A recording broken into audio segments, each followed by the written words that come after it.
Alright, we are streaming live, everybody, here on Twitch. I am Jayhawk. This is WWE 2K23. This is the WWE Universe mode. And we are back here with our premium live event from the Philadelphia Spectrum.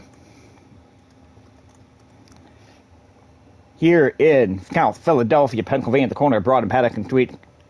Broad and Patterson Street. I'll get it right. Got a 8-match lineup coming up here for you today. Let's go ahead and take a look and see what those 8 matches are going to be.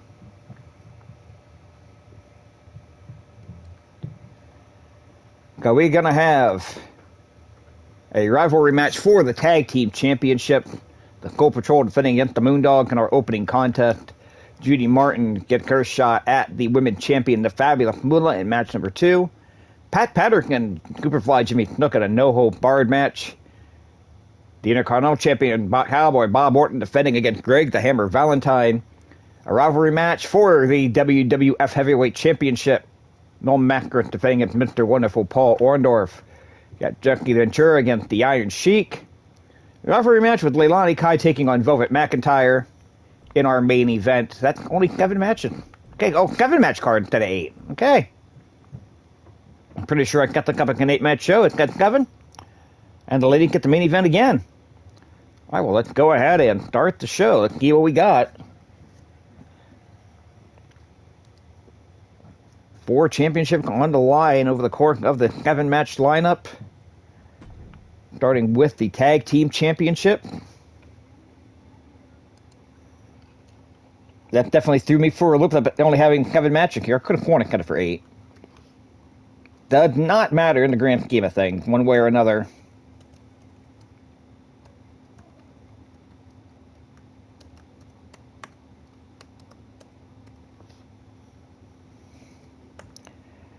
And of course, as always, I'm taking some notes as I'm going through here. Because I'm a stat junkie. I love keeping track of the statistics here. Go ahead and accept. We'll get the introduction started for our opening championship contest here. Better get ready.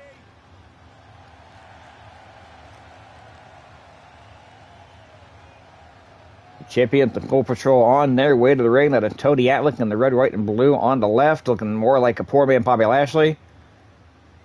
That is Rocky Johnson with the kindly un-Rocky Johnson-like hair on the right-hand side. Here we go, gentlemen. Huge title match coming up. As they get ready to enter the ring and defend their championship against the Moondogs. There truly is none better in all of WWE right now. Big match up here. Big rivalry to close off the show.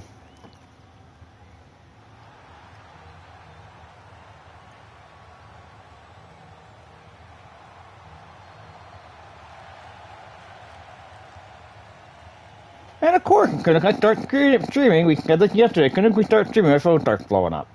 Alright, whatever. It is what it is. Here come the challengers, the Moondogs. Former WWF Tag Team Champions in their own right. Won those belts back in 1981.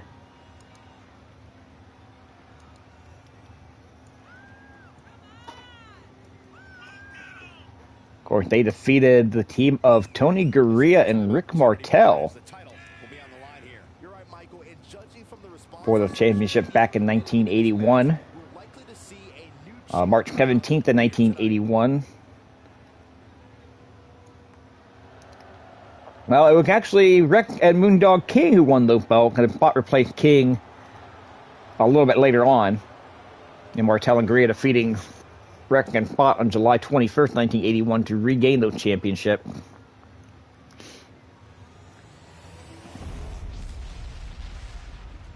Get the belt there. The following contest is a tag team match set for one fall and is for the World's Wrestling Tag Team Championship. Introducing the challengers at a combined weight of 565 pounds. And their opponents at a combined weight of 608 pounds. They are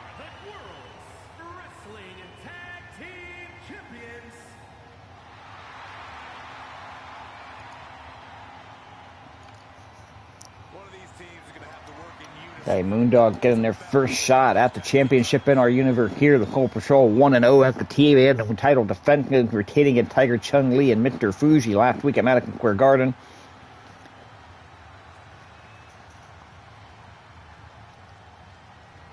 Moondog coming off of that wild feud with the Wild Samoans. Samoans wound up winning the last match of that feud, albeit with some controversy. Moondog Rick clearly had grabbed the bottom rope on the cover, referee did not get, and it finished the 3 count. I believe this was the game referee, as a matter of fact, who had made that call. Go. Got an early near fall for Moondog spot on Rocky Johnson there, and go ahead and rake him right in the eye.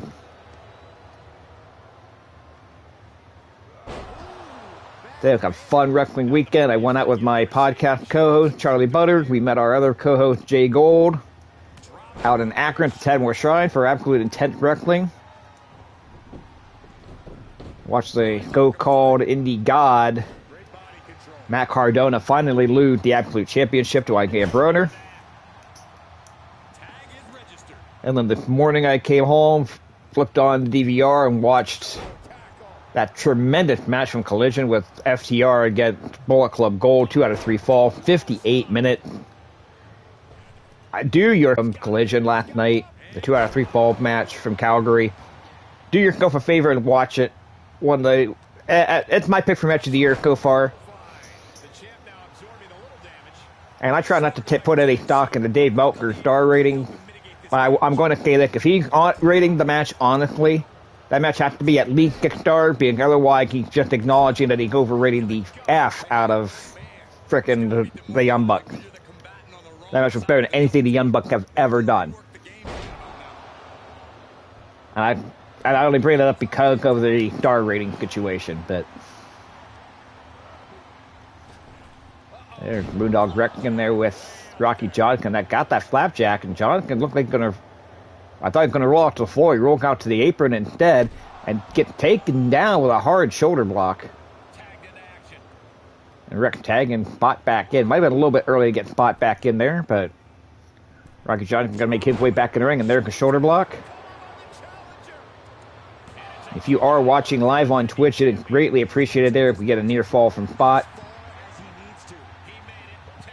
Please feel free to leave your comment in the chat. Let's get a conversation going here.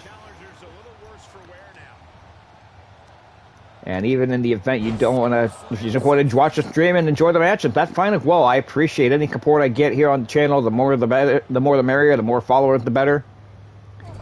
Spot getting Atlas into that turnbuckle. He got holding him for Rex to come in with a kick to the midsection. Moondog in the longest match of the universe so far, 14 minutes and 54 seconds. That match with the Samoans last week with the controversial finish. And they were a 14-minute and 20-second match the day prior on Championship Wrestling. Now, that the counters there, they have to rake the eye by Spot. You had the elbow there by Atlas. Snap suplex guns him over. I tell you, we did the Championship Wrestling episode yesterday. Leading up to we had just, it was amazing how short the couple of matches were. It was only a 4-match card to begin with. And then the matchup were super short on top of it, like the last 3 matches combined for under 10 minutes. And that's what happens when you stream these, you let the computer run things, you don't know how long they're going to wind up going. You could get 15-minute tag match, get out power bomb. I would have, I mean, Rex probably would have made the cave anyway, but I would have held the cover. Bot against Johnson in flapjack. You know, Atlas and Rex, neither one of them have taken a lot of damage. It's been mostly Spotty and Rocky Johnson taking the punishment here. There's the short clothesline there by Moondog Rick. And a headbutt knocking him down. And tag again the Spot. We're seeing the tag team continuity from the Moondog. Quick tag in and out. Try to keep your opponent in your own corner. Got that diagonal line down the center of the ring. Keep your opponent on that side. John can go for a cover. Only get a count of 1 here.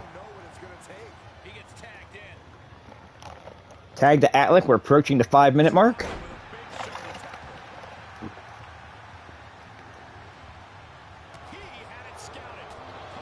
There's the kick by Body, the right hand, the knee to the midsection. Floricum there.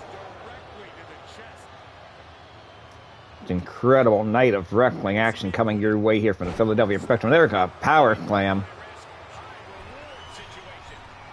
Spun him around there up to the top rope. Went for that flying elbow and missed.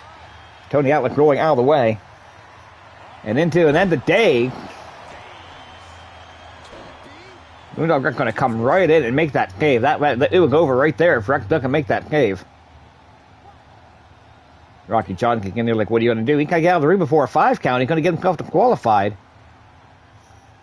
They'd keep the championship that way, but they wouldn't prove anything. And Tony Atlick now with the German. Rolled through into a ripcord lariat. Looks like he may be going for that end of day again. Indeed he is. 1, 2, and Rex just barely in to make the cave that time. That was a lot closer. And Spot rolls to the outside. And that's going to be the thing with these tag team matches. Because you have that partner that's there to attempt to make the cave. Now, Alex is going out after Spot. I would have done going after Rex. Excuse me. I would have done that with Spot already out in the ring, but Rocky Johnson, stupidly in my opinion, rolled Spot back into the ring. I would have personally been trying to keep him out of the ring for the count out, but there's the head smash into the turnbuckle, and now Atlas with the tag. And the elbow drop, like a double elbow smash. Johnson kind of played the crowd, not allow Spotty to get the tag to Moondog Rex, although one right hand knocked Rex right down. Now it's powering him up into a gut wrench. And trying to send Spotty to the floor here. The duplex onto the apron, that knocks Spot down. Rex knocked Atlas down. Both guys with the right idea. That's a spinning heel kick by Rocky Johnson, not going for the cover. Going for the power bomb. Spinning, get out, power bomb, holds the pin this time. 1, 2, and only the count of 2. Rex is not in enough trouble yet for that to work, but that was the right idea. Spot was still down on the floor. Hit the big move and try to get the pin. Johnson wasting way too much time poking. Now you got the duplex coming up here by Rex and throw Johnson down, tag Moondog Spot back in. And there's the running clothesline by Spotty. Irish whip into the corners. Look like they went for a double shoulder block. Could not get it there. Go out for a duplex. Oh, Spot roll, stop from behind. Chop block to the knee there. And now an ear ringer.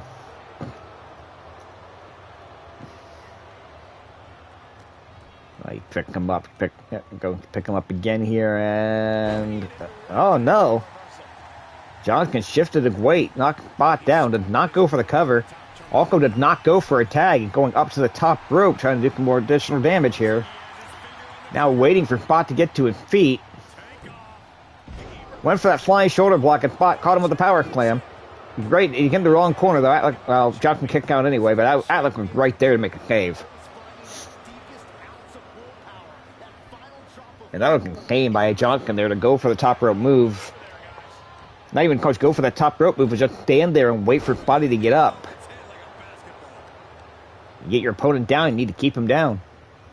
Just rake in the face. This is outright disrespectful. Moondog Spot rolling through. They're going for a duplex here. Nicely done. This time it's Moondog Spot heading up to the top rope. He hit the flying splash, hooks the leg. Atlick is not coming in for the cave, and we have new WWF Tag Team Champions That'll start the second ring for the Moondog. An incredibly impressive showing by this tag team. Tag team excellence in its purest form. You simply love to see it. And I hope we see these guys tagging again real soon. 9 minutes and 42 seconds with a flying splash. Moondog spot pinned Rocky Johnson. The Moondog are the WWF Tag Team Champion. Gotta call that I think you have to call that an upset.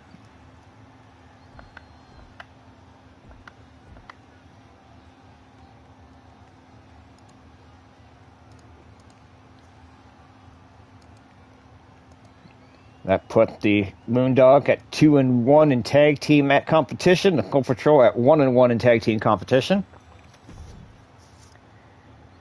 4-star match, nicely done. Gotta call that an upset. I think you have to call that an upset. Now we're going to go to our second championship match of the evening here. Judy Martin getting her shot at the WWF Women's Championship held by the fabulous Moolah.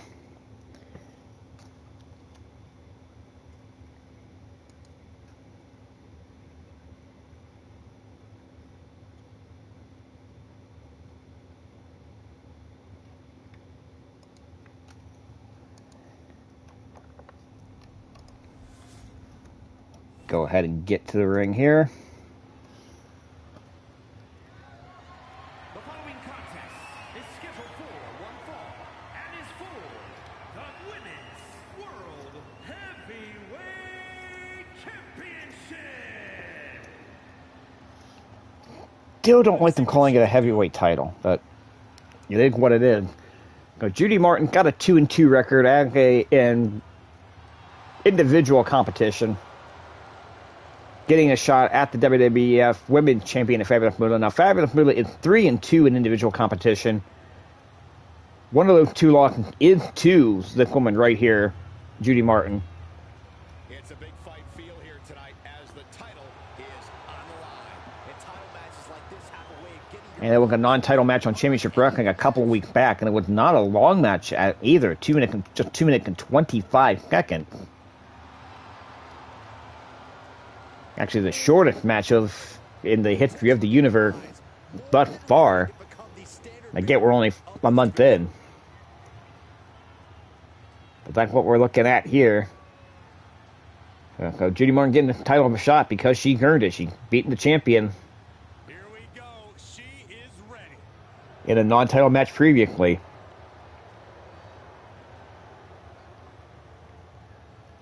And if Judy Martin pins the fabulous Moolah here, we'll have our second title change of the afternoon.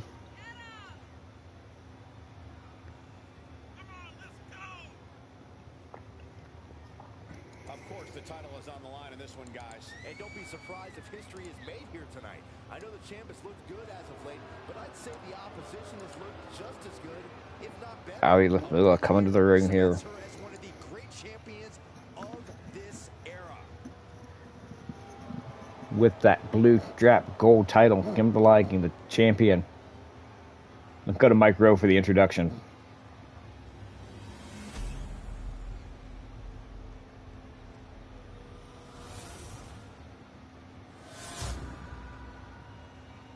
Introducing the challenger from Houston, Texas, the superstar Judy Martin. And her opponent from Columbia, South Carolina, she is the Women's World Heavyweight Champion, the Spider Lady.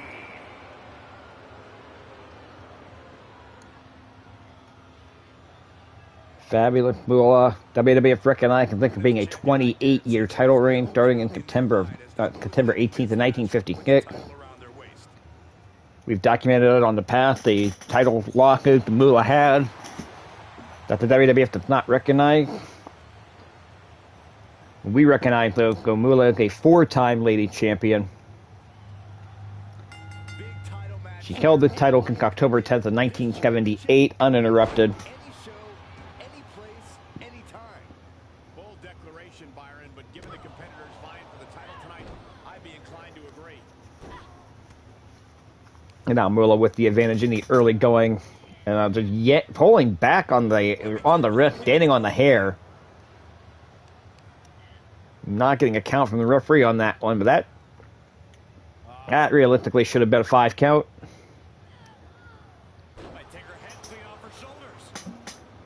That's kind of the downside of some of these wrestling games as well too, and they don't simulate the illegal move well enough. Move like that, you know there'd be a 5 count in a real match. That you make the decision whether you want to hold it until 5 or not. Hit a button if you want to release it before that. Oh, that yawn came out of nowhere. I apologize for that. Went for the flying splash and missed it. Now Judy Martin looking to take control.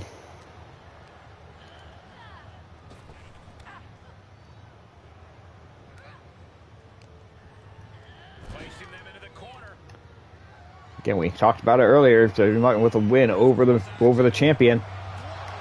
Little crook into a roaring elbow. Got a 2 count. So not even 90 seconds into the match. We just now hit the 90-second mark, and Judy Martin almost won the championship right off the bat. I thought she was going for a pout, Monty Brown style there. Why didn't you mention Willow Nightingale? Willow Nightingale was good too. Monty Brown more impressive. And I love Willow Nightingale, don't get me wrong. Willow's great. Got the fight out on the floor here. I think it's perfect for Moolah. Moolah cannot lose the championship on a count out. Definitely cannot lose the championship on a double count out. I'd keep this match going. Just keep it out on the floor. Damn, Moondogs a fighting champion too. That's already her 3rd title defense. She's the only person to defend a championship outside of a premium live event. Well, with the forearm there, Judy Martin's gonna kick Moolah off. Going for a Eureka kick there. Moolah catching that foot, but can't catch that knee. We're at 8. Martin whipped Moolah into the guardrail, rolled back in. She needs to get back out there, though. If Moolah gets counted out, she doesn't win the title. There's 9. If Moolah's smart, she'll stay out, and she's going to come back in. That was not a smart move. And that taught by Judy Martin, not a smart move either. Moolah has lasted longer in this match than she did the first time she faced Judy Martin. We're 3 minutes into the contest. The boot to the throat there. Again, I wish we could simulate the chokehold with the boot like that. Crushing the hamstring. Here he goes, knee into the thigh and maybe the hamstring area there. Turnbuckle's the only thing keeping her upright. Martin whips Moolah into the rope. Oh! Moolah goes out of the way. She got caught in the tree. Whoa, I've never seen that done in this game before. That was nice. There's Moolah now with a drop kick. Trying to pull Martin away from the rope. That's a smart move. She got a chance to get the win here. She's rising back up on those wobbly. She is snagging to challenge her up. What she got in mind? Whatever she had in mind didn't work. Judy Martin able to get out of the way. She's able to get out of the way. Looking out of the way of that one. Grab her right hand. Whip her in. A collision the center of the ring. Nothing doing there. Oh, jaw shattering. Judy Martin brings up with a forearm to the head. Went for a roaring elbow again. Got caught and catches Moolah. That's had that back and forth. Big lariat there by Judy Martin. Could she be getting Moolah up for the kill here?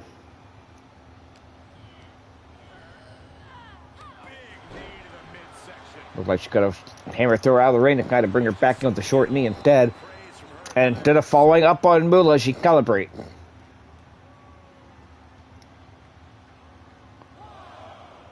She's going to let Moolah back in the ring. Probably by Judy Martin. Again, if I'm Moolah, I get counted out at this point. Like, I have no shame. There's a backbreaker. We get 1. We get 2. Judy Martin just get the hand on the bottom rope before the count of 3. Referee kick it.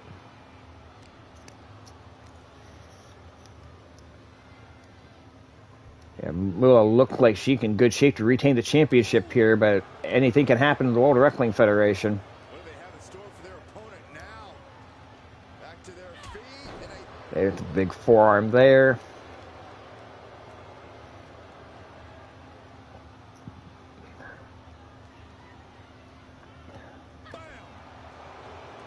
Stomp to the head.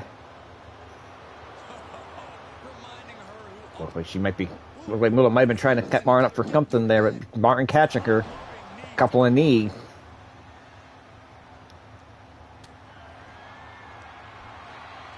Got the torch rack on. She's going for the GTH. Yes, she is. Maybe too close to the rope. 1, 2, and Moolah kicked out. Moolah kicked out. There's the flatliner. Okay, Judy Martin pinned Moolah the first time. They're going to get the win the second time here, too. No, only count of 2 again.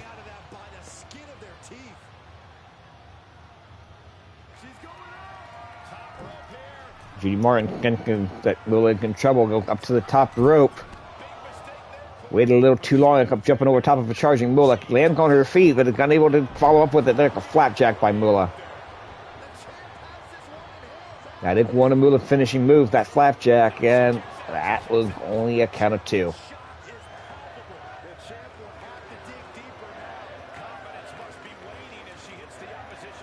I thought that would get.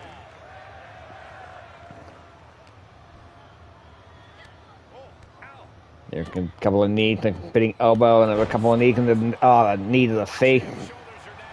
Cover. 1, 2. Oh!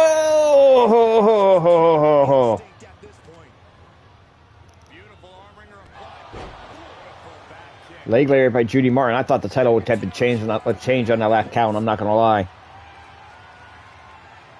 Martin guiding Moolah up, going for that GTH a second time. Again, maybe too close to the rope, but the referee is right there counting, and Moolah kicked out again. Springboard forearm. Judy Martin was in so much trouble earlier. She had gone for yet another cover, the third cover in about 30 seconds. I think one only good for about 1. Can you believe Moolah is not staying down? There's the knee lift. Now pounding away. Eureka left hand there by Judy Martin. Thinking Leilani Kai, but Leilani Kai had a couple of shots before this, but it's the partner, Judy Martin, up. We'll look away there now. Pounding away on Martin. Now Martin's going to roll out of the ring, try to take a breather. They're going to head back out to the floor, and they need to be careful. Martin especially, again, you can only win the championship by pinfall or commission. A disqualification or a countout doesn't get no good.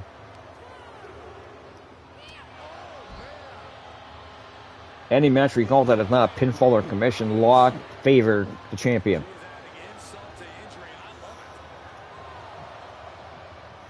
We have no announced time limit here in the WWE Universe mode. Something I wish they'd change. Martin rolling into the ring. Moolah going to follow in after her. Eureka shot, the kick, the forearm to the back. You almost get the feeling that the next woman to hit a big move and go for a cover is going to win. Moolah trying to be the one to hit that big move. She's got a full Elkin on here. She may get the commission. Judy Martin fighting it. She's been fighting for a while.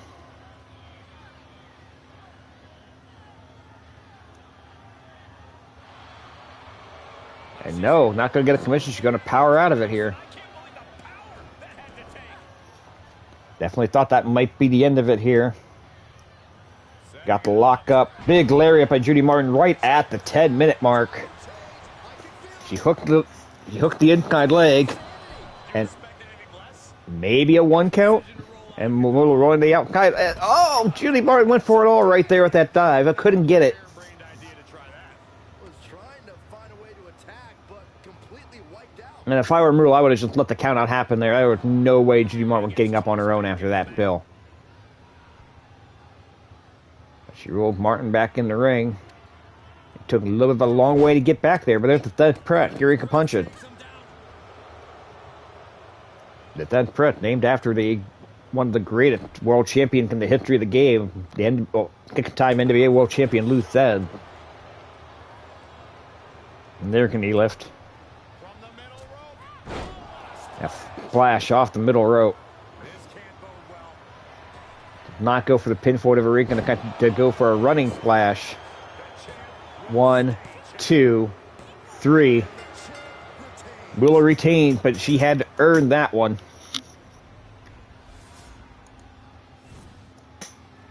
Here is your winner, and still Women's World Heavyweight Champion, the Spider Lady. Quite the win for her here.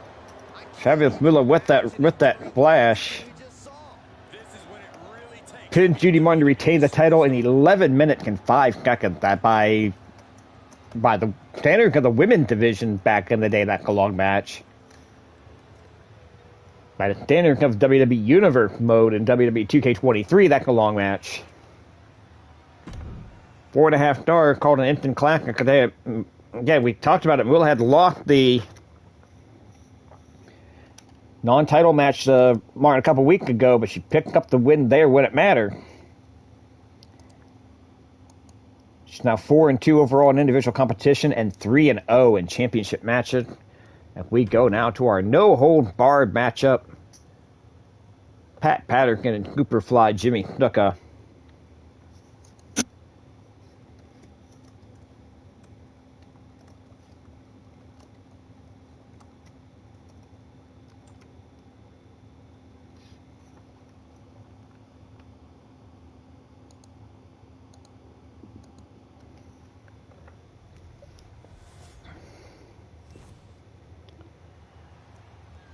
Go ahead and go to the introduction here. Of course, no hold bar. We had this come up at the Madison Square Garden show last week.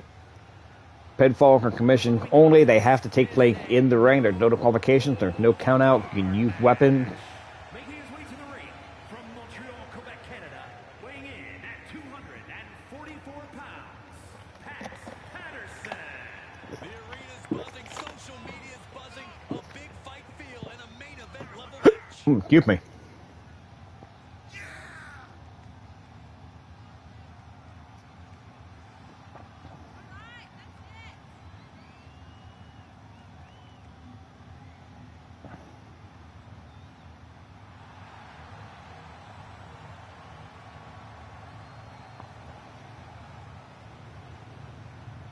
Anybody watching live here with me?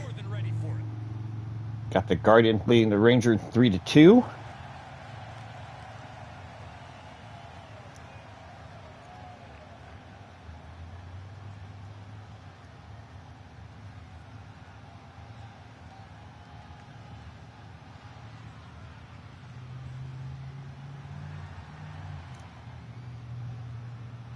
And his opponent from Fiji, Here comes Cooperfly Jimmy Snuka. 44 pounds, Jimmy Snuka.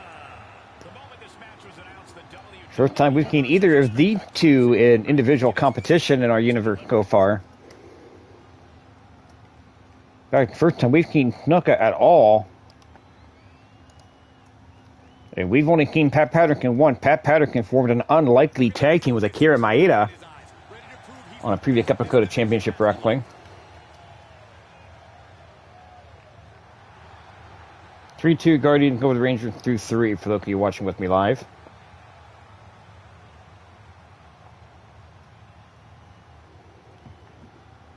And again, no hold barred, go, no disqualification, no count out. Pinfall or commission must take place inside the ring. one-on-one match with no rules, no Bella gone, we are underway. simply no holds barred. And these two fit the stipulations. And Pat Patterson with a springboard forearm right off the bat here. Of course, Pat Patterson, the first ever Intercontinental Champion. as the reigning North American champion. Won the South American Championship in Rio de Janeiro, Brazil. In August 1979, that unified title became known as the WWF Heavyweight Championship. Yeah, I'm sorry, the WWF Intercontinental Heavyweight Championship, my apology.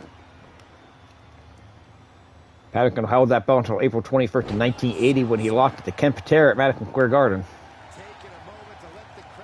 Jimmy Snuka.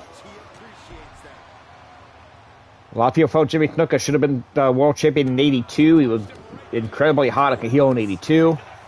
Everybody thought he should have been the guy to beat Backlund. Everybody thought he should have been the one to beat Morocco in 83. And who knows, if the Nancy Argentino situation doesn't end up happening, maybe he does beat Morocco in 83.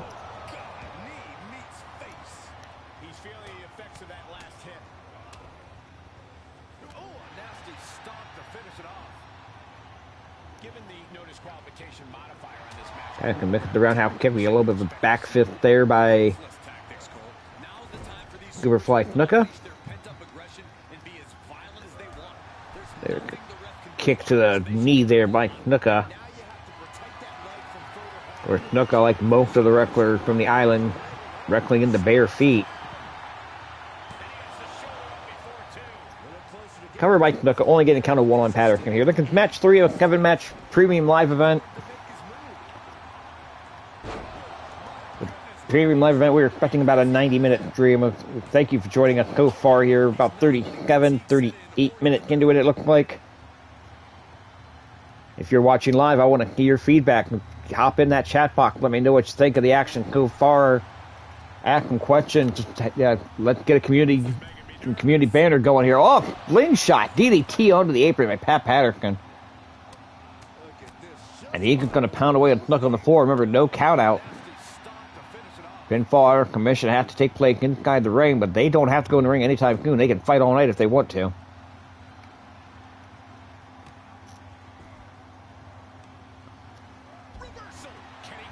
Joe can knock it over. How good that FTR and Bullet Club Gold match was last night.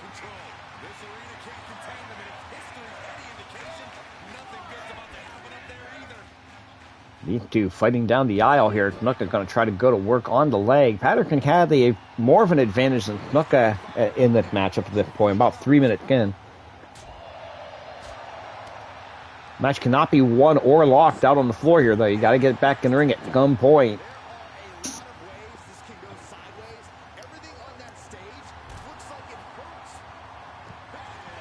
But they can fight all night if they like to.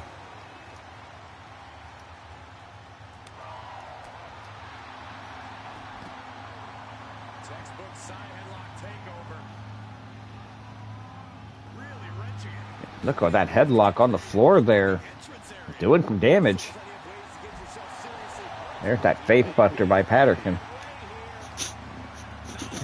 All of a sudden, I am really freaking tired. I felt good until I started streaming. I'm sorry not to yawn on camera, guys. I'm sorry about that, but we have... Well, on mic, I'm not on camera. Get my point, though. This fight still go out in the middle of the aisleway. Without the countout, there's no urgency to get in that ring. And they have to at some point. Kick to the back. They'll have the Intercontinental title on the line. Cowboy Bob Orton defending against Greg the Hammer Valentine. That match coming up next. We got Mil Mascaras and Mr. Wonderful Paul Orndorff for the WWF Heavyweight Championship coming up after that.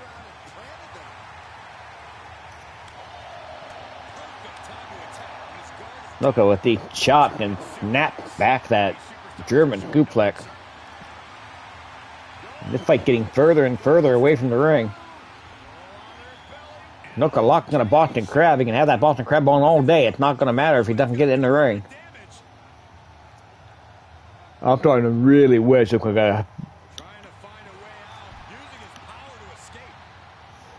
Excuse me. I'm starting to really wish this was a Fall Count Anywhere match, though, but they're getting further and further away from the ring.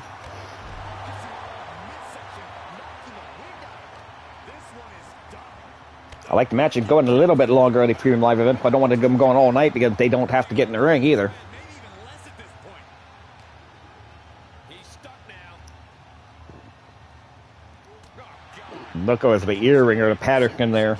Just went way up. These superstars are And there's a backbreaker. you have to think someone's looking at that stage and getting And a diving headbutt. Both men have had a lot of damage done. Patterson had that advantage early. Snook had taken it over. maniacs out of control. This fight has made its way to the entranceway. Oh, man, so many things can go wrong now. These two can literally fight all night if they want to. Against him. He's got to reevaluate his approach at this Hopefully not. I have a podcast to record at 8:30. Oh, an arm breaker. Plenty of ways to get creative. Up on the entrance area. Also, plenty of ways to get yourself Yeah, serious. like a biting Patterson finger there. Patterson finally countering the kick. Chance for him to regain his wits. Doing the Cigaro act. I think we all know nothing. Arm pump there. Again, knocking back the advantage. Diving headbutt. Both of these men have had a lot of damage done to them, but they're all the way back by the entryway. Control here. It's obvious to see how focused They're nowhere near the ring, and it's got to end in the ring. intensity and anger boiling over It absolutely has to end in the ring. the stage. As we can only see, it's only getting worse by the second, Michael. There's that diving headbutt by Snuka here.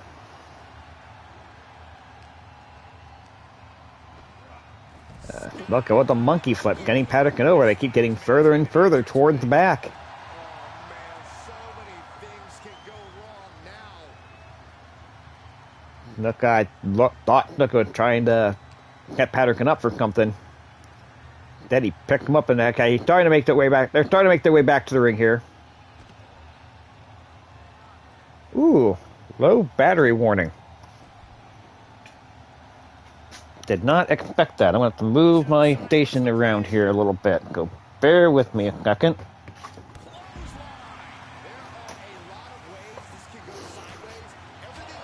Figure out how to do this here. Move that over there. Guys, you're gonna hear me talk to Michael for a few minutes, guys. I apologize for that. Let's move that there. Get the controller plugged in. Go ahead and charge. What do we want to do with the...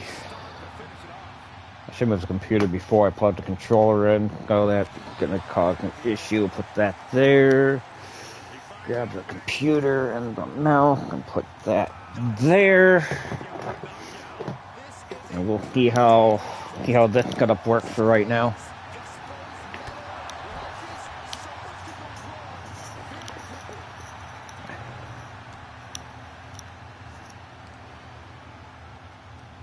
Still not an ideal setup. I'll have to move some things around a little further, but for right now,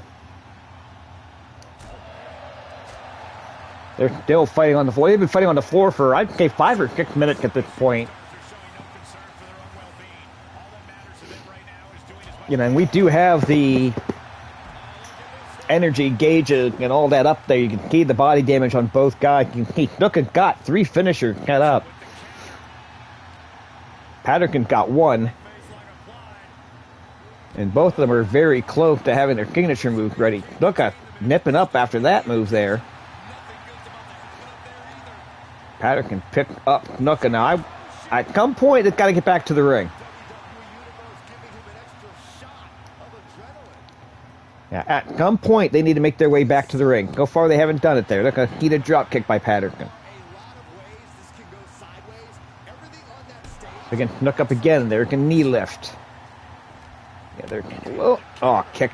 Look at kicking Patterson in the face. They're slowly but surely getting back toward the ring area, but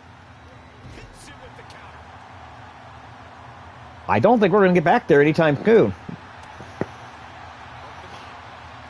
There's a Kaido suplex by Patterson.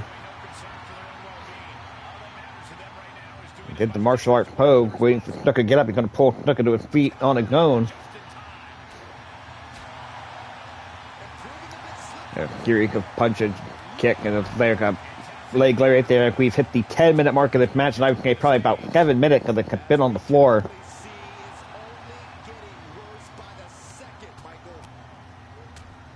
more punch into that fake.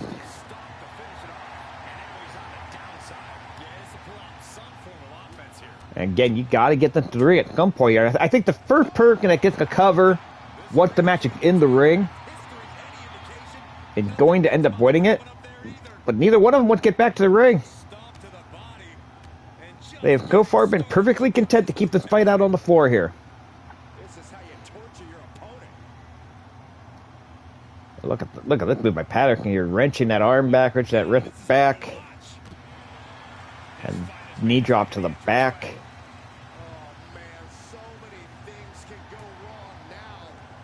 Patterson with the right hand catching Nuka. Repeat uppercut to the back of the head.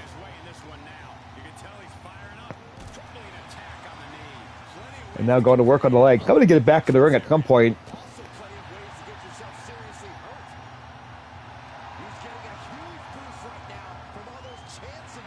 And again, they can be out on the floor all night long. It doesn't matter. Inverted atomic drop.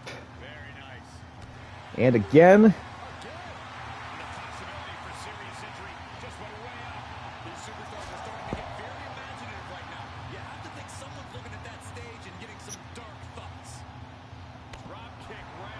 Like a baseball slide. We seriously haven't seen the ring in like 10 minutes.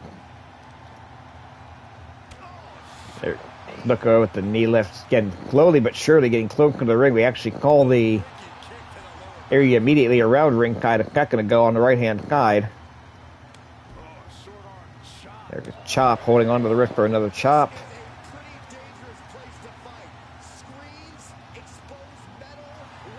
And Duck a biting Patterson hand there.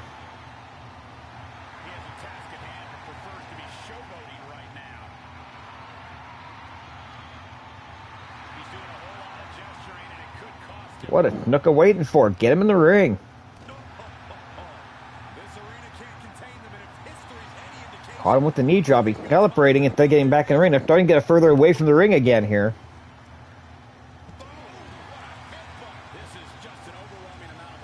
I don't mind some of these matches going 15 or 20 minutes. I kind of hoping we would get some of them doing it, but I'd also like there to at least be a chance for the match to end before tomorrow. Oh, Russian leg sweeping back to Snuka head. Might have hit the guardrail there. Pick him up and get him to the ring.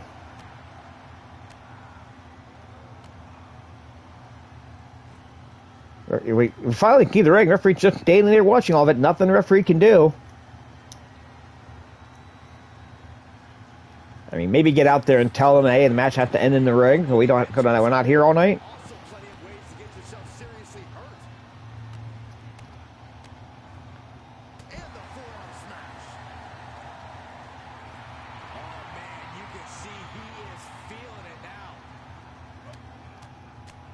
Patterson with the left hand.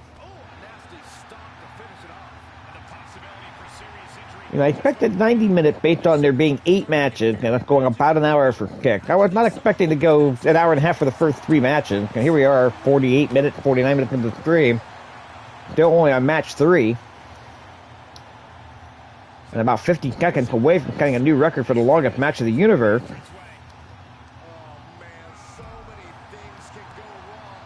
I'm going to have to rewatch it to see how long this fight on the floor actually lasts. It's got to be about 12 minutes of just on the floor at this point.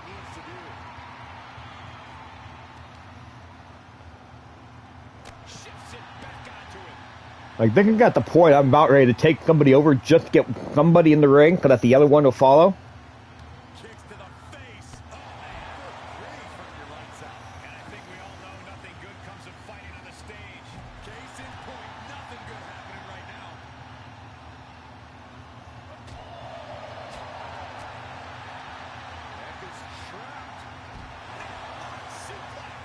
Okay. Okay, I think it's now the longest match in the universe so far. We've hit the 15-minute mark.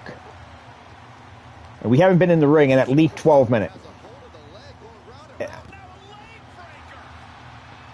And like the star rating's only 3 stars. Like they're even the game is gonna go on. You can't be out there all day if you want to get that star rating. Like somebody get it in the ring. I don't care who at this point. Like we're really hitting the point where they can stopping being fun. Somebody get in the ring. Like at least try to win this thing.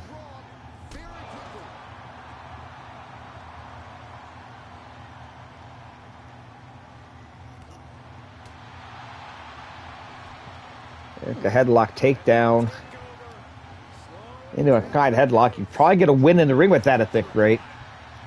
Like Snook, I think tapped before he rolled through. Like they're done. If this match ever gets in the ring, they're done.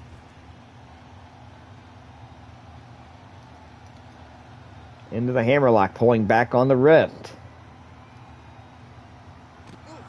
and then double knee right to the back.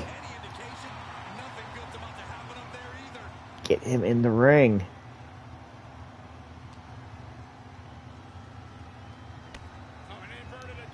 You know, it's not like you can edit the match and change the stipulations on how the match can end either. Like, I'm stuck with it.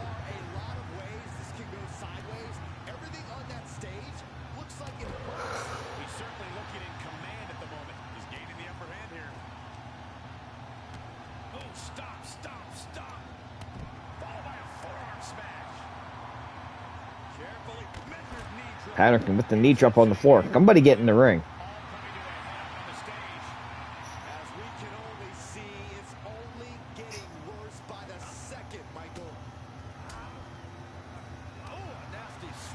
Look, bleeding from the forehead, a core kick. You're 17 minutes into a match. It's been fighting on the floor for 15 minutes. Patterson going for a pile driver here.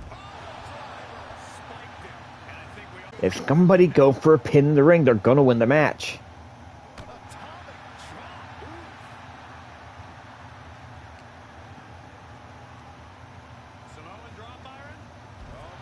Look, looks like he's going to go for Samoan drop. Fell back into a flapjack instead. Get him in the ring.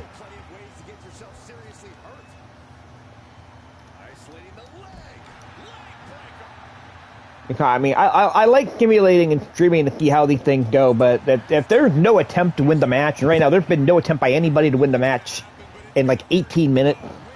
Well, okay, 16 minutes. We're about 18 minutes in the match, but they've been on the floor for so long, there's been no attempt to win the match. It's not fun.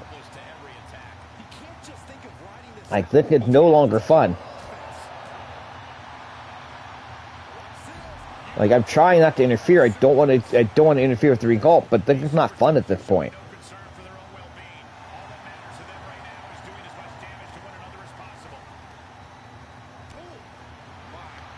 Erica, knee drops to the back. Patterson nipping up. They're getting further away from the ring again. I'm trying not to intervene, but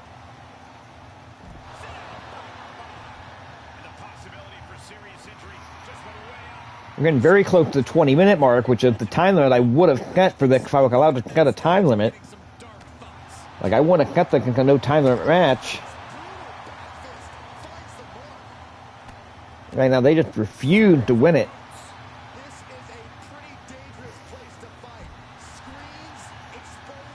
Okay, we're 19 minutes in. If we hit the 20-minute mark and they're still fighting on the floor, I'm taking control of somebody and getting them into the ring. It's never going to end. It's just never going to end at this point.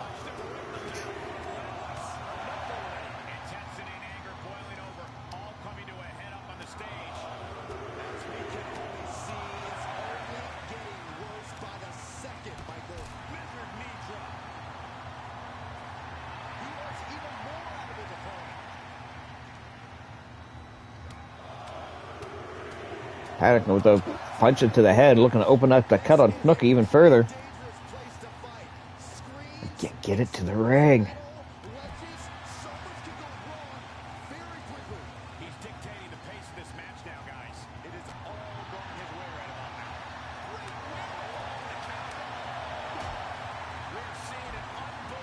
now. Patterson crumble in a heap. We've hit the 20-minute mark. I don't have a choice at this point, guys. I'm sorry. That's fine. I'm not worried about the match rating.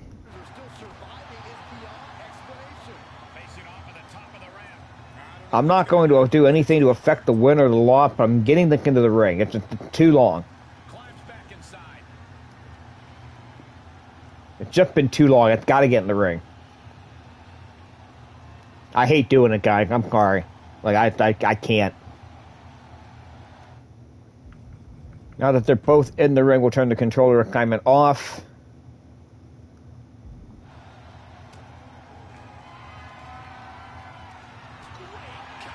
Yeah, let whoever win, but they were never going to get back in the ring if I didn't do that. I just...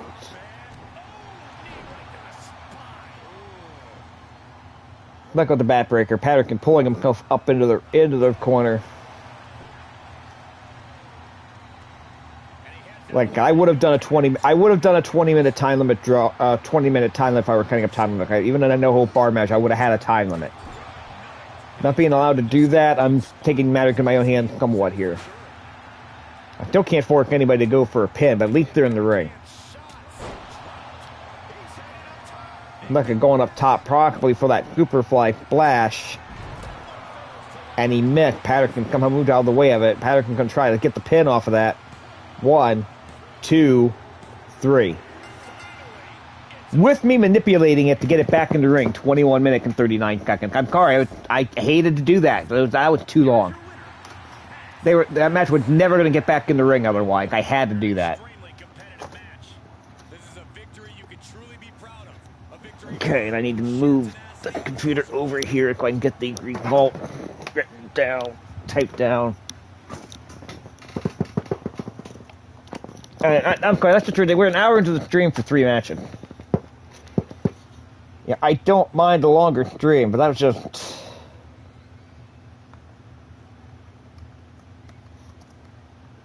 And all that for an anticlimactic finish even when I had the 4 get back in the ring at 1. Pat Patterson rolls away from a Superfly splash. 21 minutes and 39 seconds, which I had to manipulate to keep it that short.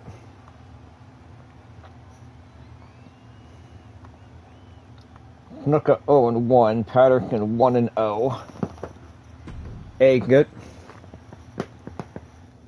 Match rating did not reset. It still got 3.5 stars. We got the Intercontinental Championship coming up here.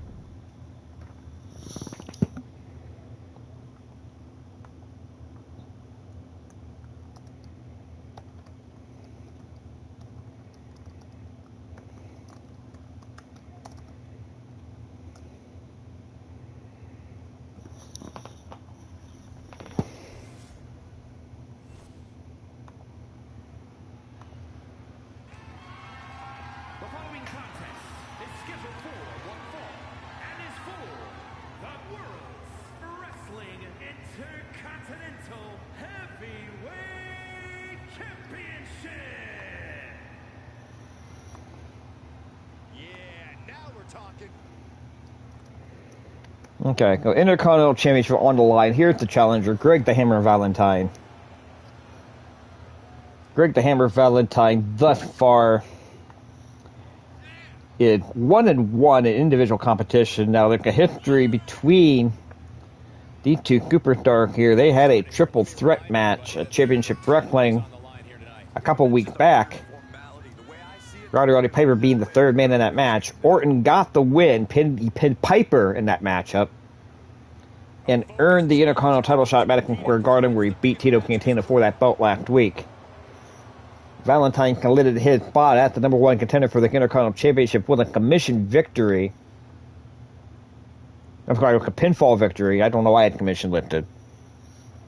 Pinfall victory over Akira Maeda. And what's going to be Maeda's last appearance here in the World Wrestling Federation.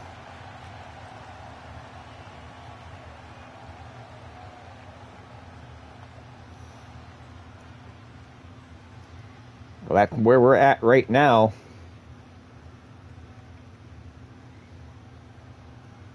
The Intercontinental Champion making his way to the ring now. With this being a regular rules match, I doubt very highly I'm going to have to manipulate this one like I did the last one. Big match here, guys. The title will be on the line tonight, and the champ has looked dominant. But with this being a title match, I'm willing to give this one 60 minutes.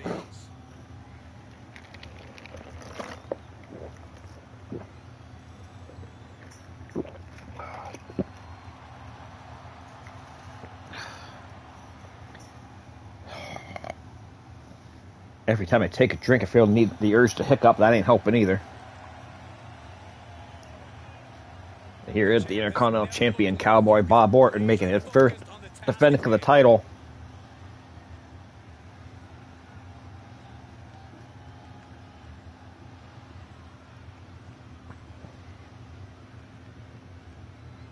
We are looking at just a 7-day title reign so far for Orton. Introducing the challenger from Seattle, Washington, weighing in at 256 pounds, Greg the Hammer Valentine. And his opponent from Kansas City, Missouri, weighing in at 242 pounds.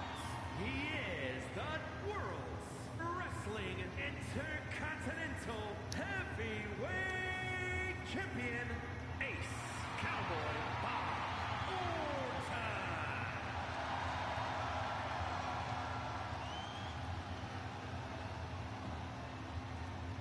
A fully confident challenger. All right, Orton's going to hand the belt to the referee, On capturing the title. possibly for the last time.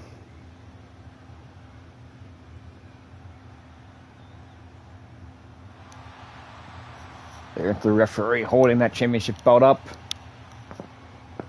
I have no idea if that referee's supposed to be based on anybody or not, but I'm going to call him Jake and Ayer. Championship action underway. Belt gone, we are underway. One fall for the Intercontinental Championship. They have absolutely no desire to even entertain the possibility of walking out of here tonight without their title. And if you guys aren't happy with the fact that I manipulated that last match to get that done sometime today, yeah, I apologize for that. Get involved in the chat live on Twitch. We get some conversation going. I'm going to be less likely to do something like that. But I've been talking to myself for an hour. I don't really like the sound of my own voice that bad. So let's get these numbers up. Let's get that chat moving. We get that chat moving, we'll be a little more likely to let something like that play out. Valentine with a scoop slam to Cowboy Bob Orton there, snapping him over. Elbow to the top of the head. He is truly feeling it right now. As well he should.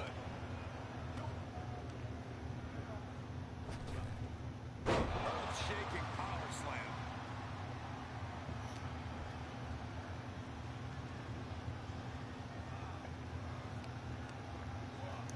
And he's able to reverse.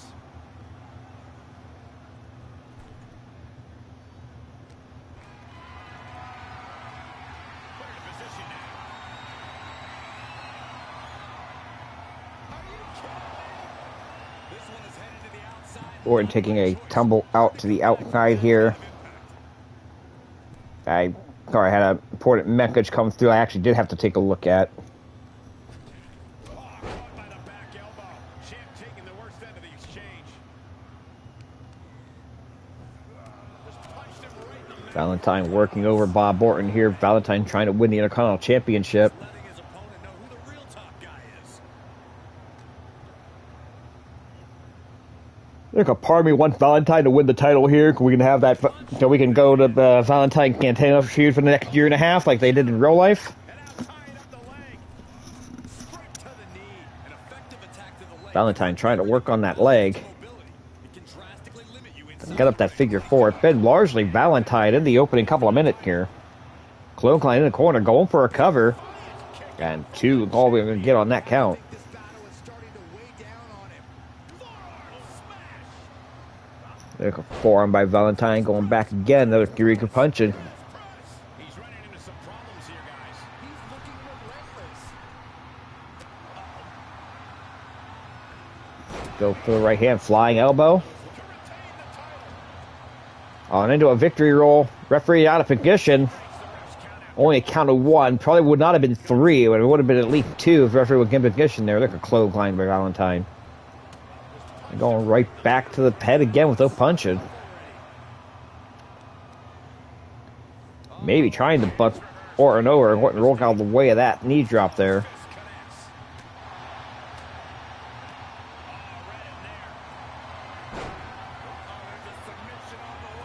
Kyoko did get a Figure 4 by Valentine here. I don't think he's going to get him because he hasn't really worked on the leg, but he's been in control more often than not in this matchup.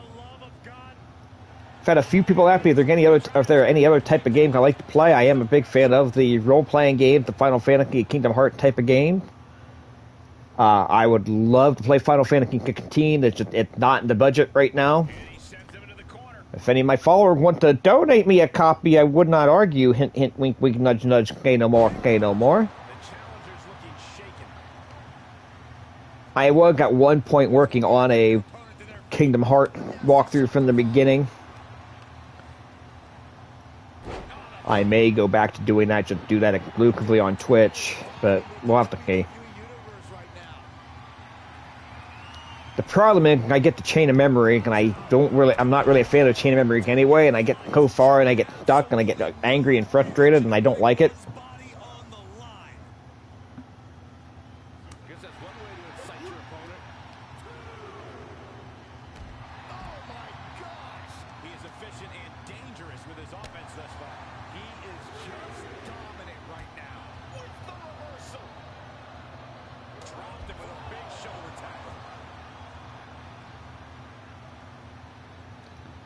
Action back out on the floor here. Valentine, the challenger, slamming Orton on the floor. Count of 5. Again, Valentine got win by pinfall or commission. Orton does not have to beat Valentine.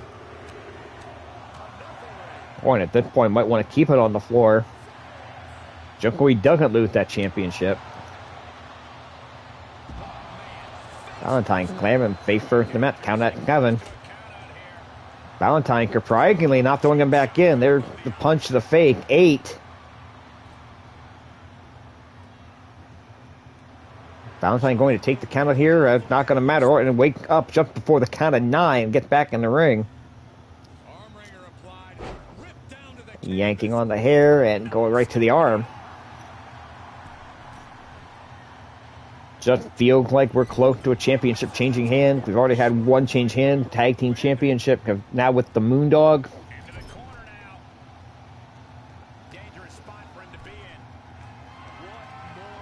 Okay, there may be some changes to the roster here. If we come up on the new month as well, Akira Maeda will definitely be gone.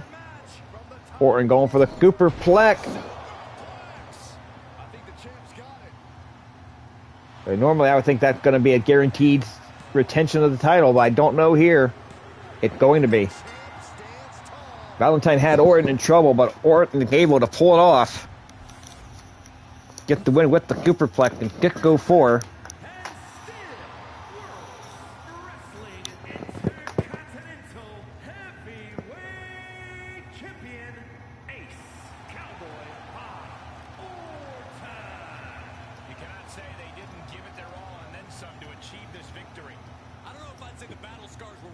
Two and a half starts, that's good.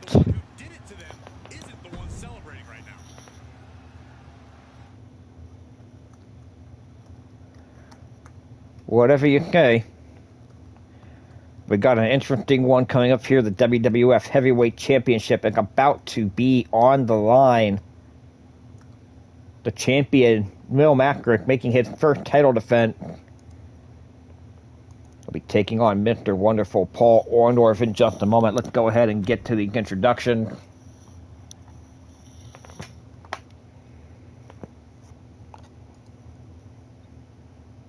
Greg Valentine moved to 1-2 in individual competition. Bob Orton staying undefeated at 3-0. Or now 2-0 in title match, and Valentine 0-1. Our fourth and final championship match of the afternoon. The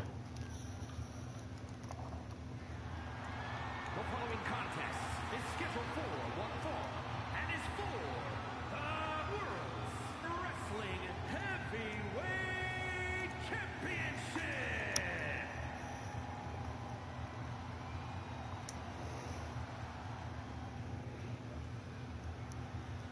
Okay, I'm not going to get here and promise what newcomers are going to be coming out to our future match here at the WWF Heavyweight Champion. Can't make good way to the ring.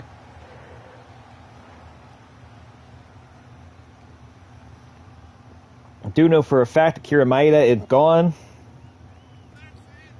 after this particular card, but he was out of the WWF altogether in real life at this point.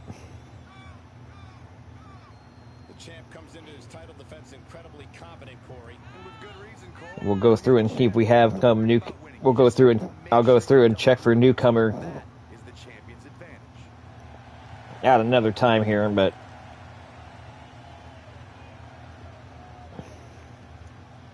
Many have written him off as champion, but he is determined. champion Mel Macker in the ring here. Thank you very much for joining. If you've been getting through it at this point, we know we're over an hour in. We were anticipating an hour and a half. We're going to probably go over considerably over that, given the nearly 22 minute that Snuka and Patterson went. We are about to see something good. Like I hate I had to get involved that way and end that one. There's just no kind of that match ever ending.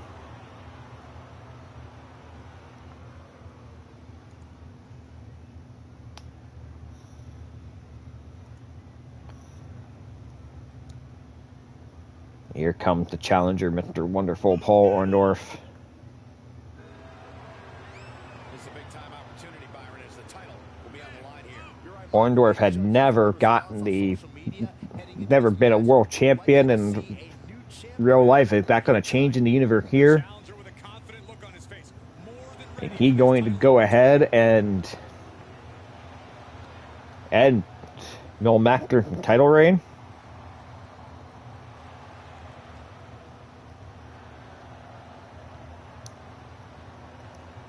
This is going to become the shortest reign in WWF history. That record currently held by Dan Stasiak at 9 days. Does this become a 7-day title reign? Does this become the shortest WWF title reign in the history of the company?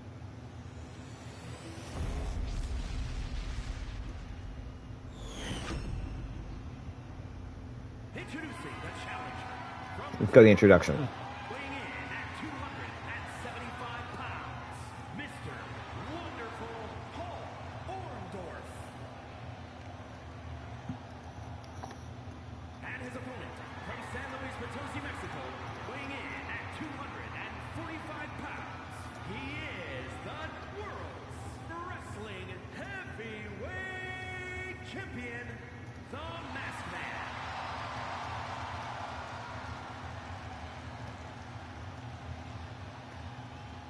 Social media is buzzing, as it always is when this title is defended.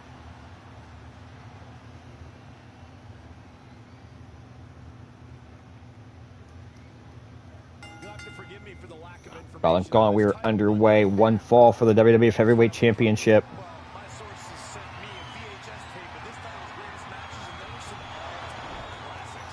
There's Orndorff dropping Macris throat first on the top rope. Macris taking advantage of Orndorff poking the crowd, a springboard body block. Though definitely look impressive. God, I'm starting to yawn. Why am I so freaking tired? That one scouted. Placed in the corner. What we're seeing here, guys, is just a constant beatdown. Is this ever going to end? I hope not. For the title. And that title still a 2 count right off the early going here. slam the door yet. Strike.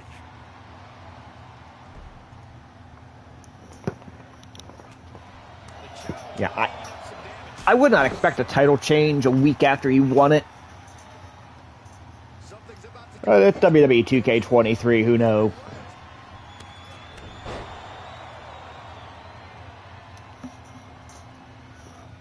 There's like a part of me that wouldn't be shocked if Salvatore Maloma wins the title at some point. It's just the way the kind of game kind of works sometimes.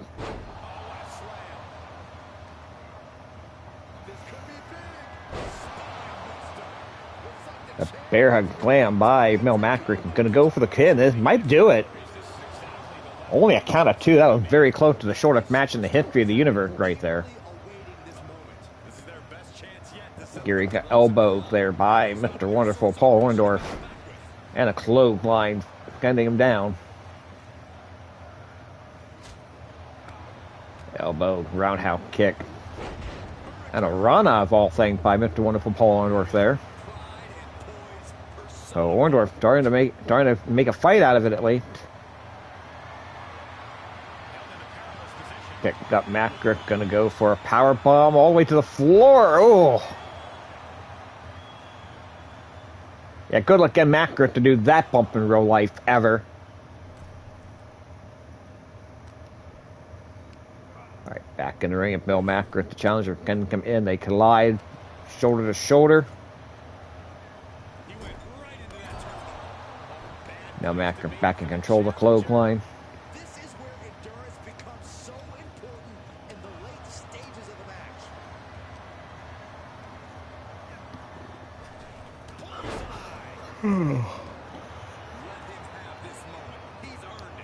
Orndorff with the elbow, and now calling for McIntyre to get to his feet here.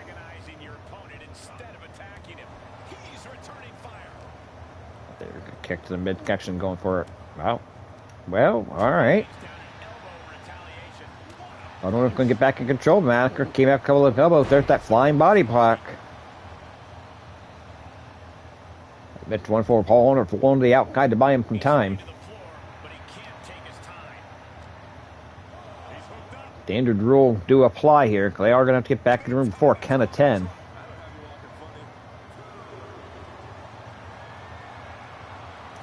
Now Orndorff into the big bear hug. This won't win the match, but it's one way to inflict a great, furiously trying to fight his way out of the bear hug. Can he do it? Yes. Big ear ringer there by Battle. Whoa! Launching Paul Orndorff in the air, and I think Orndorff hit his head on that corner of the barricade there on the way down. Counting kick. Both men are back in the ring. Again, Orndorff got to win by... Oh, he caught McIntyre. He caught McIntyre because the pile driver coming back in the ring. We have a new WWF Heavyweight Champion out of nowhere with that pile driver. Any match Bill McIntyre losing can come up get, but Bill McIntyre does no job.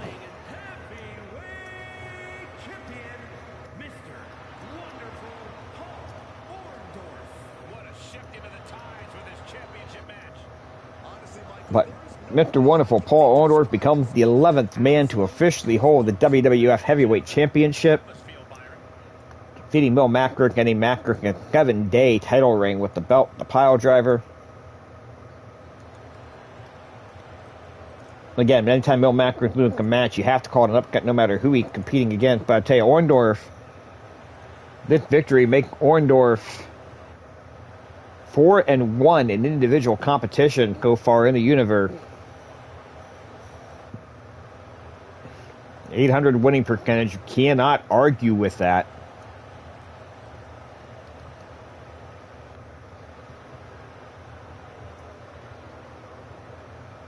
Orndorff must pose.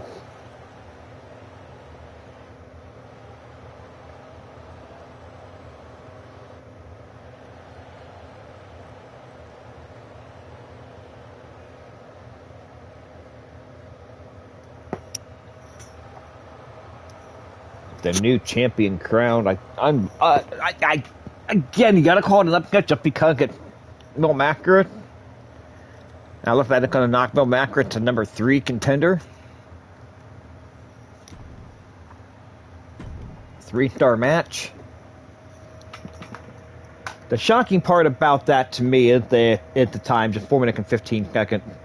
We got an interesting one coming up here with Jackie, the Body Ventura, taking on the Iron Sheik. It'll be Jackie Ventura's first appearance. Iron Sheik, second, he is 1-0 so far.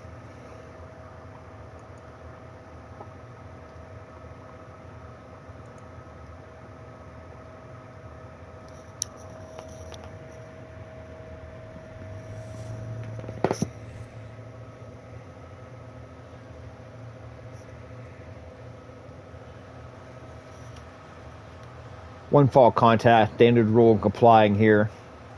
Our semi-final matchup in the episode of Championship Wrestling. No, that's not Championship Wrestling. It's Philadelphia Spectrum. This is a match that folks have been clamoring for, and they are excited to finally get it.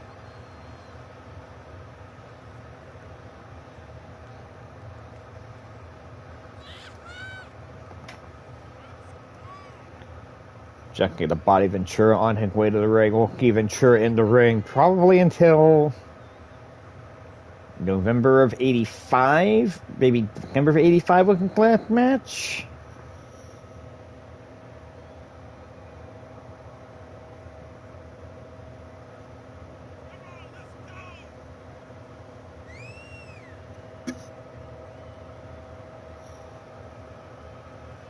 He's physically and mentally prepared for the task at hand in this big-time match.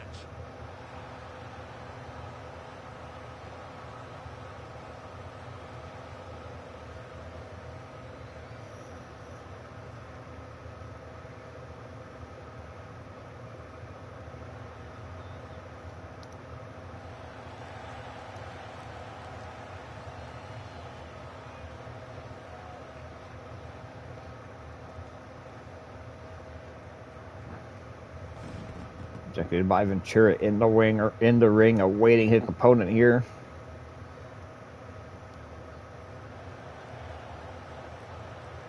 And his opponent from Iran, weighing in at 269 pounds, the Iron Sheik. And here's someone who can't seem to hold on to allies for very long. I think they just never need allies for very The long. Shiki always ready. Use people, Tamerman Numit. and I love it.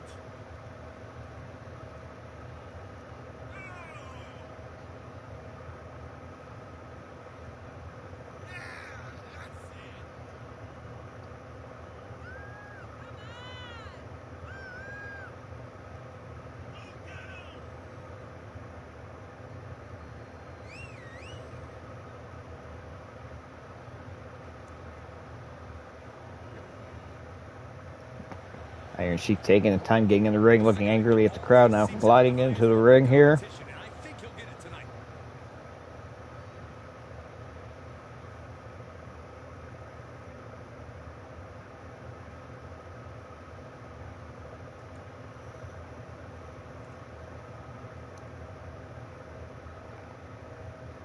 One fall contest coming up here. And here we have a superstar. Bell and gone, we are officially underway. Performance center as of late. Yeah, a consistent work ethic is what you're talking about, Michael. He's not And Ventura right away with the backbreaker. Of course, Ventura finishing move. What puts him in position to win tonight. The old Kim Martino backbreaker, the Canadian backbreaker, inverted body like He's gained a level of popularity that has steadily grown week by week. whatever other name you want to call it. I had a number of them.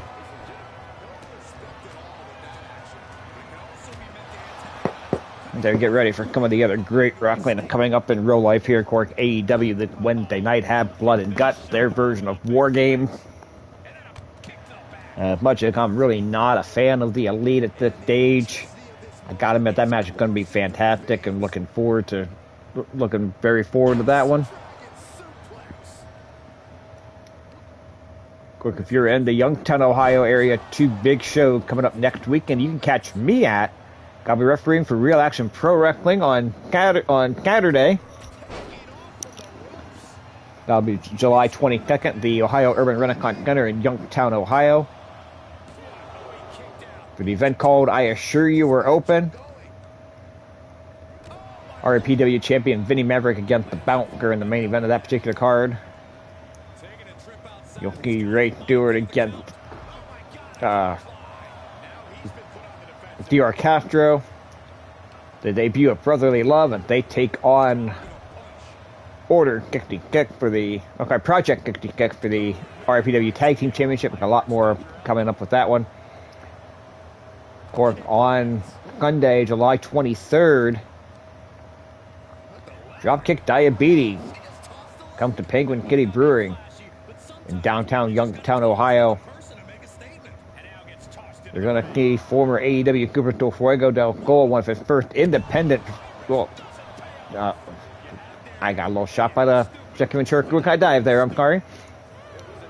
Fuego del Sol taking on Ashton Day in the main event of that particular card. Tommy Dreamer is going to be there. Maven is going to be there. Going to see the NWA Women's World Champion Camille Brickhouse on the card.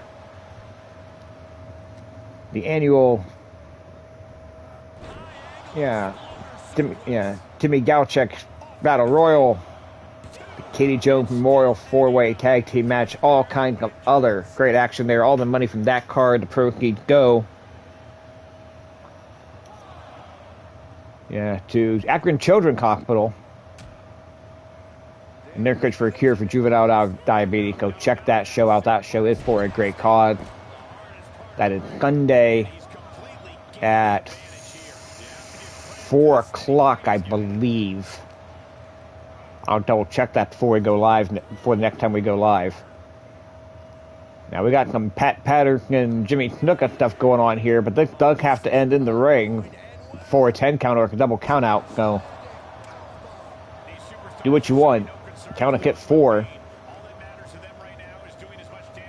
You want to go to a double count out, I'm not going to stop you.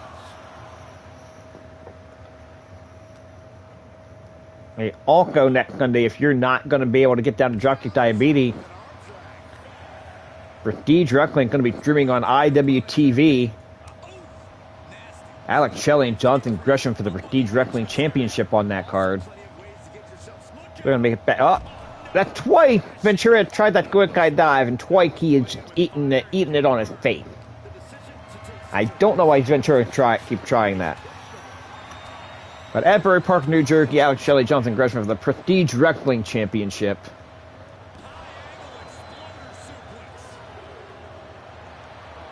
That is coming up on Sunday. That's going to air on independentwrestling.tv, if I am not mistaken.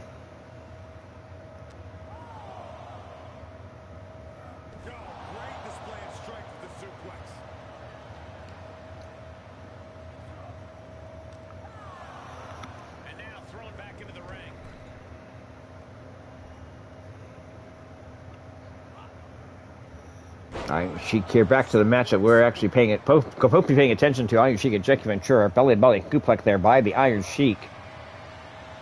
Going for a vertical suplex. Oh, Ventura landing on his feet behind the Iron Sheik's back. Forearm to the back there. There go whip into a bear hug and an overhead belly-to-belly by Jackie the Body Ventura. Working over the Iron Sheik. Now, not really a suplex, not really a throw. A combination in between the two there. We'll call it an exploder suplex for lack of a better name for it. And there's a 2 count. Oh, I cannot believe I'm this tired. I'm going to have to lie down when this dream's done. Luckily, the main event's coming up next.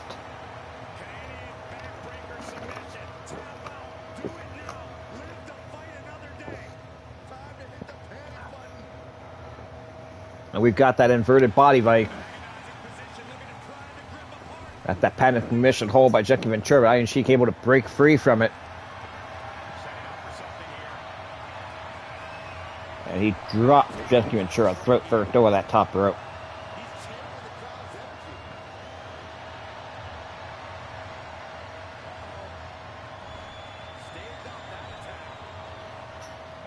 Look at that off. Back up. Head and arm suplex by the Iron Sheik.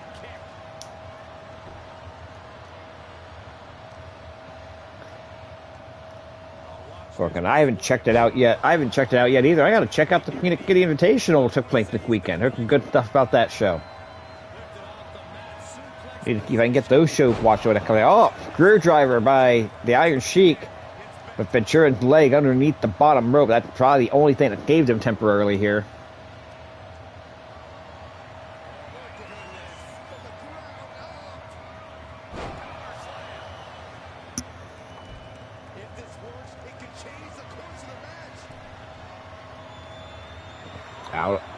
Ventura out on the floor. She's going to go up top. It's going to go out after him here.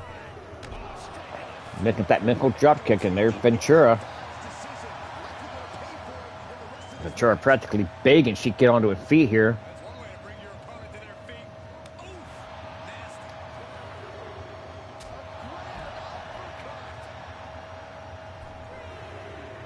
Ventura back in the ring at the count of 3.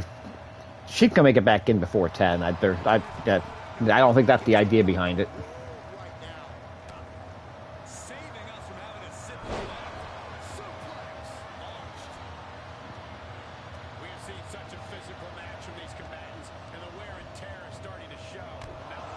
Iron Sheik with a backbreaker on Jackie Ventura. I've not seen Sheik go for the actual camel clutch. Is the camel clutch in this game? I'm starting to wonder.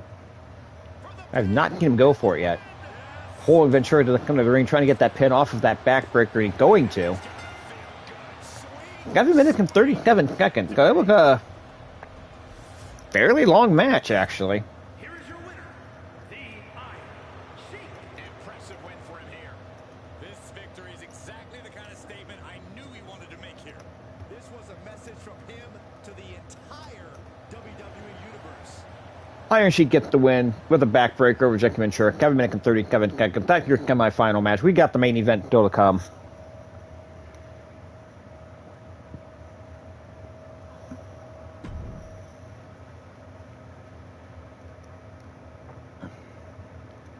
Leilani Kai and Velvet McIntyre are going to finish off their short rivalry here. Let's go ahead and get that match started and get it going. With the win there, the Iron Sheik is now 2-0 in individual competition. 0-1 for Jackie Ventura. I take a look at some of the records here, and I got I see Cowboy Bob Orton at 3-0. I see Iron Sheik at 2-0. I see Paul Orndorff at 4-1. Mel Macker at 2-1. And then I look at some of the other records. I see Chief J Stromba 0-2. Okay, that kind of makes sense with the streak there. But I see Jimmy Snuka 0-1. I see Hulk Hogan 0-1. Intense competitors in all of WWE about to take part in one of the most anticipated matches. It's almost surreal when you think about it. But our final match of the evening, the ladies get to close out the show for the second straight premium live event. This time in Philly. Last week we got the Garden. Leilani Kai on her way into the ring here. She's got a 1-4 record in individual competition. She's going to be taking on one half of the women tag team champions. Velvet McIntyre coming up here.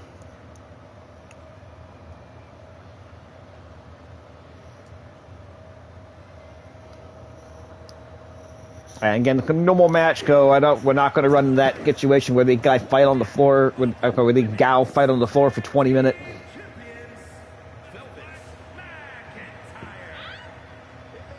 But I would give the an hour time limit being going on last if I were allowed to put time limit on these matches. WWE Universe sounds like they think it's cool.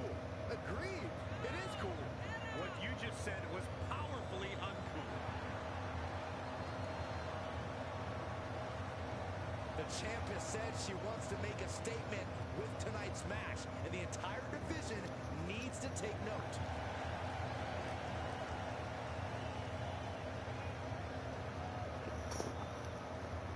Yeah, again, Velvet McIntyre, one half of the women tag team champion. And some have speculated that the Ballard champion Run. We are officially underway with our final contest of the afternoon. We were expecting an hour and a half. We're past that mark already. Thank you for joining us if you're watching live. Again, get involved in the chat if you're watching live. I don't want to talk to myself for 2 hours at a time. Sometimes longer. Get in the chat. Get involved in the conversation. Let's have some fun. If you're watching this on YouTube, I know there have been some kind of while I try to get some other things taken care of as well. I appreciate everything you guys have done for me at this point. Get those subscription numbers. Let's get those subscription numbers up. The more of you watch this content, the more of it I do. It's that simple. I enjoy doing it. I enjoy talking to you folks, but if I don't feel like I can go anywhere, I'm going to stop doing it after a while. I want to make sure everyone's having fun. Go ahead and get, for time permission here, and go ahead and get some of the other plugs out of the way. We've already plugged the two big appearances I got coming up next weekend. Ohio Urban Renaissance Center for Real Action Pro Wrestling. This coming Saturday, July 22nd at 6 p.m. Vinny Maverick against the Bouncer, non-title. D.R. Castro against Dre Stewart. Brotherly Love against Project 66. And much, much more there.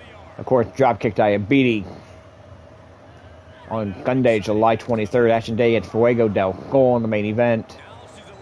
Also, Tommy Dreamer, Maven, Camille Brickhouse, the NWA World Women's Champion, and a whole lot more on that event as well. That is a 4 o'clock bell time, I believe, for Penguin Kitty Brewing in Youngstown, Ohio.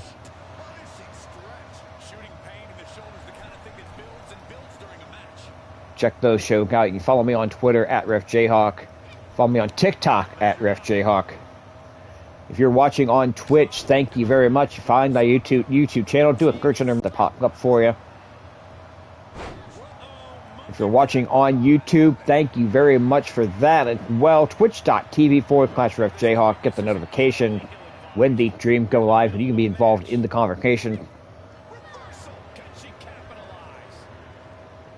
That wrapped up the plug. I'll let get out of here a minute or two earlier.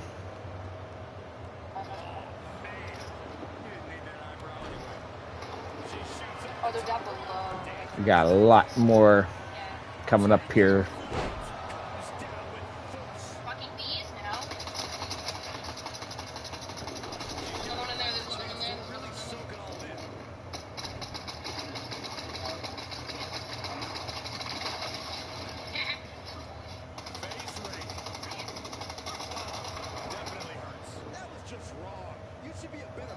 Leilani Kai with the advantage here at fifth stage.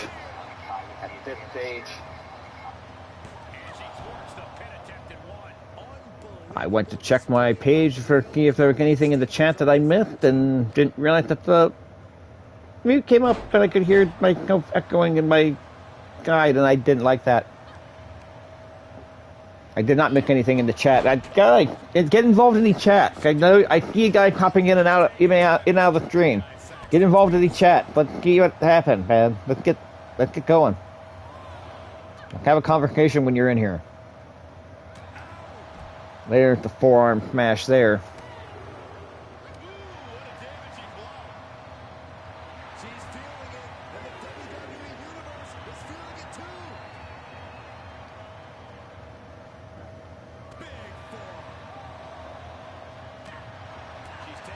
Both ladies fighting on the floor here. They've got a count of fives. They need to be careful they don't get counted out.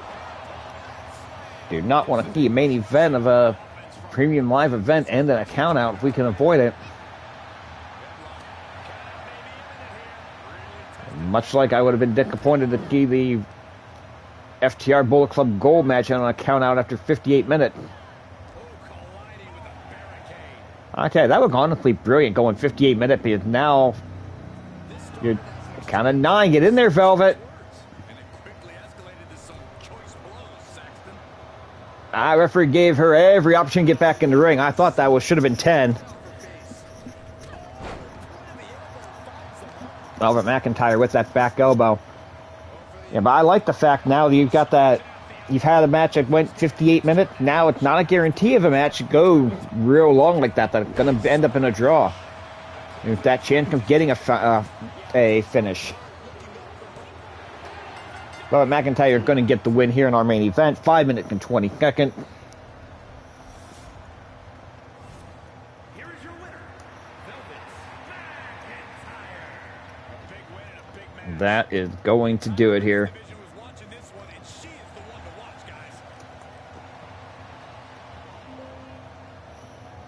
With the win, Velvet McIntyre is now 3-1 in individual competition. Poor Leilani Kai, she's 5-1 in individual competition.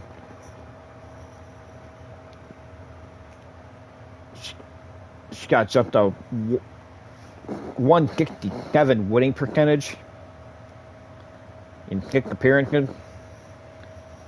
Only she and the fabulous Moolah have had individual competition on every event so far. Leilani Kai, number 3 contender to the Women's Championship, only because they're only 3 contenders to the Women's Championship, because she would probably be lower. Just a 2-star match. I don't say they keep putting the ladies on last. And in the right context, I don't mind that, but... Okay, just real quick here.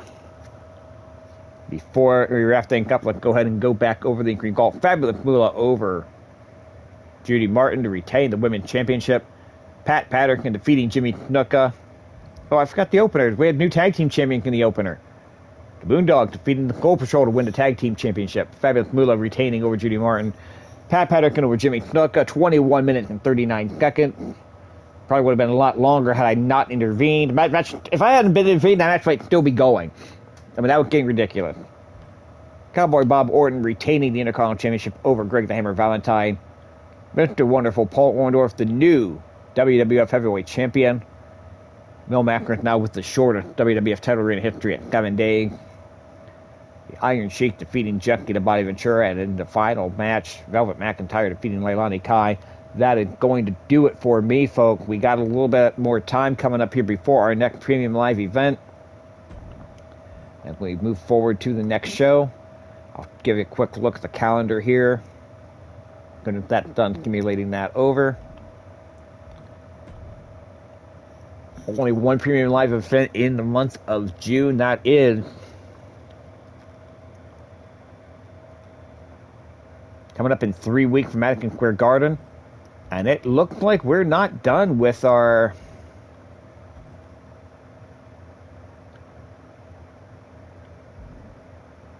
no, don't want to accumulate that far. Not what I'm trying to do. What am I? My universe.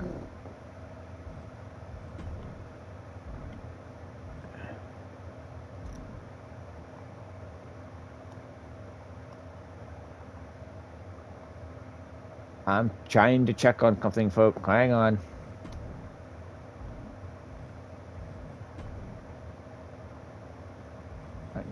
There, that's what I'm trying to do. Unread new. Well, Mo and Kika have been cleared by medical staff to compete once again. I didn't know he was injured to the point that he couldn't compete. I missed that announcement.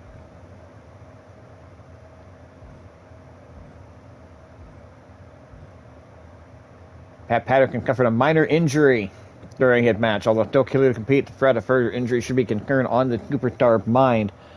Okay.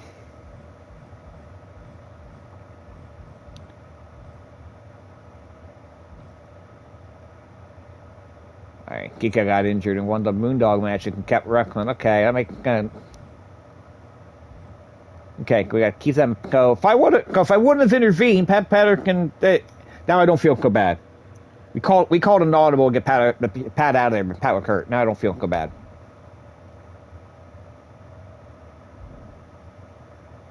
Okay, well, you can see we still have the rivalry going on. I thought you could edit those previously as well. I guess you can't anymore. Okay, we still have the... It does look like we still have a rivalry going on with Mil Mascaras and Paul Orndorff. So Mascaras looks like he's going to get another opportunity to regain that championship. That is the only active rivalry I can stand right now. I could have sworn... I know you can edit matches, but I could have sworn you could edit the rivalry once upon a time. Did they take that feature out of here? I guess they did. I just want to take a look at something, that's all. Alright, we're going to wrap it up.